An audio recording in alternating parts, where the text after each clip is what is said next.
Si Yvette kasi nakasabay ko sa Metropop. Alam mo, natutuwa ako nung naalala mo pa yun. That was 1997, di ba? 1997. 13 lang Senior, tayo. 13 ako. 13 lang yung pinakabata sa batch. Grabe, Kaya nagulat ako na nag-sex bomb ka. Sabi ko, galing kumanta nito ah. Kasi pala, from singing, gusto mo ring matuto sa dancing. Oo. At least may iba kang talent, may iba kang skills na mapapakita. Paano ka napasok ng sex bomb? Nagkaroon ng singing contest sa Itbulaga. Yung Ikaw at Yeah. Echo. After 2 months, hindi ko makakalimutan si Ate Joy, tinawagan ako. Inaalok ako kung gusto ko daw maging part ng sex bomb. Yvette, ikaw, ano natutunan mo dun sa era ng buhay mo nang yun? I think yung pagiging matibay din kasi talaga. Pagiging professional. Kasi right now, di ba, ibang buhay ko sa Canada. Pero parang, mas madali pa rin to compared dati na talagang walang tulog. Paano ka na-convince na lumipat ng Canada 10 years ago? Kasi mahirap yun, iiwan mo Mahirap yun. Pilipinas. Talaga, ang tagal matagal akong kinonvince ng asawa ko from 2006. 2015 lang ako nag-move. Bakit? Kasi sabi ko, ano gagawin ko sa Canada? Di ba, hindi naman makakanta doon or ganyan. Parang lahat negative talaga. So, na-convince niya ako after 2 beses na akong muntikang mamatay dito.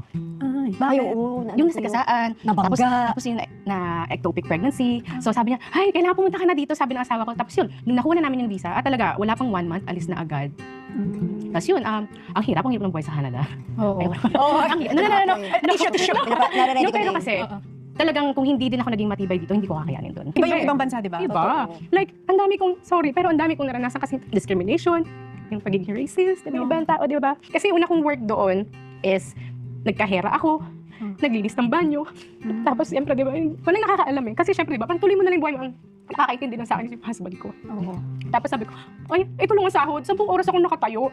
Isang kantahan ko lang to mahigit pa, parang gano'n. So, ang mahirap doon is, nung unang mga panahon ko is, yung ugali ko na, nagko-compare ako.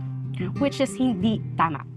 So, kapag nag-ibang bansa ka, iwan mo lahat kung anong meron ka dito and mag-start ka sa simula. Para kang nag-start from zero. Yes. So, yun yung sobrang hirap na yun sa trabaho. Nag-decide ako na makapag-aral. Ayun, so nakagraduate ako doon sa Canada, Accounting and Payroll Administrator.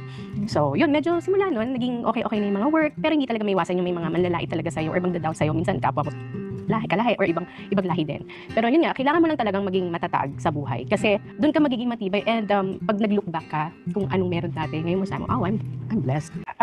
Pasalamat ako sa Diyos talaga. Oo, di ba naging saying yun? Hindi tayo pinalaki ng sex bomb para bumawi. Para bumawi sa buhay. Laging laban-laban I lang. Paano nangyari yung reunion nyo? Yung reunion kasi matagal na kasi, tama ba? Wala pang Buntis pandemic. pa lang ako noon.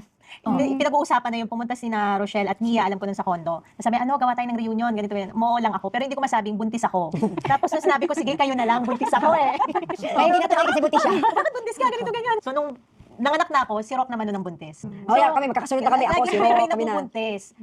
Etong pinakahuli namin, parang commercial na ginawa na. Yung mga pinalaki natin, baka may mga trabaho na. Oo. Baka LL na rin sa buhay. Ang mga pinalaki ng sex bomb girls. I'm very happy talaga na itong 5 producer, itong sex bomb, si Mia, si Sunshine, si Jopay, si Ate Rochelle, tsaka si Aifa, talagang pinush nila to. Kaya sobrang thankful ako sa kanila talaga.